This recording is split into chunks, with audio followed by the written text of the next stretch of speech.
Sa pagkalaglag ng San Miguel Beermen, gumagawa na ng mga hakbang ang koponan para ibalik ang sigla ng kanilang tumatanda na line-up. Naglabas nga ng snow bomb si Sir Snow Badwa. Sa kanyang social media post, ay sinabi niya na papakawalan na ng SMB coach o tetrade sila Chris Ross at Simon Enciso. Ngunit wala pang sinabi kung saan team ang destinasyon ng trade. Sigurado na mas batang guard ang kukuhanin nilang kapalit nila Chris Ross at Simon Enciso.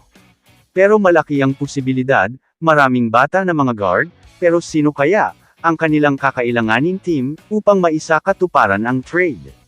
Maaaring ang Northport Batang Pierre o ang Terraforming Jeep. Nandyan din ang Blackwater.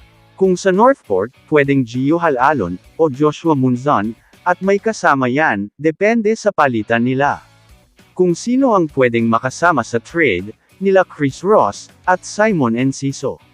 Kung sa Blackwater naman, ay alam naman natin kung sino ang kursunada ng San Miguel doon. Walang iba kung hindi si Cedric Bearfield.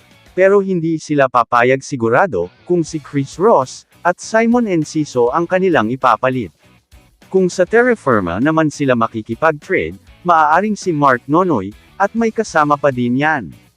Pero mababa ang tsansa na sa Terra Firma sila pumatol, dahil nakuha na nila sila Chongson at Kahilig.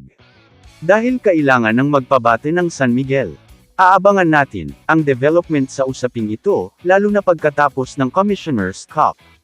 Kung sino-sino ang mawawala sa roster ng SMB, at kung sino-sino ang madadagdag para bumalik sa dating sigla ang San Miguel Beermen.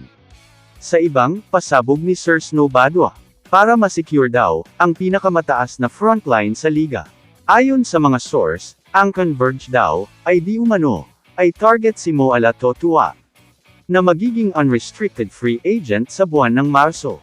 Naniniwala daw ang management ng Converge na ang pagkakaroon ng isang malaking tao na katulad ni Totua na kayang tumikada sa labas at comfortable sa perimeter ay magbibigay ng kalamangan sa koponan sa offensive end at defensive end. Pero alam naman natin ang San Miguel Corporation. Hindi sila papayag na mawala na lang si Totua nang walang kapalit. Kaya bago pa man ito maging free agent, ay baka matrade na ito sa mas bata na kanilang kakailanganan. Kamusta mga idol?